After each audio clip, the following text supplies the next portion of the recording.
Hello guys, ఇవాళ మనము సింపుల్గా రెస్టారెంట్ స్టైల్లో పాలక్ పన్నీర్ ఎలా ప్రిపేర్ చేసుకోవాలో చూసేద్దాం. ముందుగా పాలకూరని వేడి నీళ్ళలో ఉడకబెట్టుకొని పక్కకు పెట్టుకోవాలి.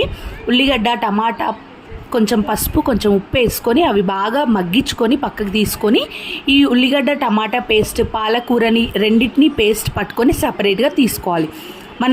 నేను 2 స్లైసెస్ ఆఫ్ పన్నీర్ తీసుకున్నాను. ఆ పన్నీర్ ముక్కల్ని చిన్న చిన్న పీసెస్ కట్ చేసుకొని ఫ్రై చేసి పక్కకు పెట్టుకున్నాను.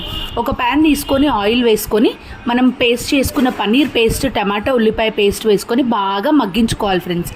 మగ్గిన తర్వాత అందులో మనకు టేస్ట్కి సరిపడేంత కారం, పసుపు, ధనియాల పొడి, ఉప్పు ఇవి వేసుకొని బాగా మిక్స్ చేసుకోవాలి. ఈ మసాలా అనేది మనకు మంచిగా గ్రేవీ పైకి ఆయిల్ తేలేంత వరకు ఉడికించుకొని పన్నీర్ ముక్కలు వేసుకొని సర్వ్ చేసుకుంటే వేడి వేడి పన్నీర్ కర్రీ రెడీ అయిపోయినట్టే.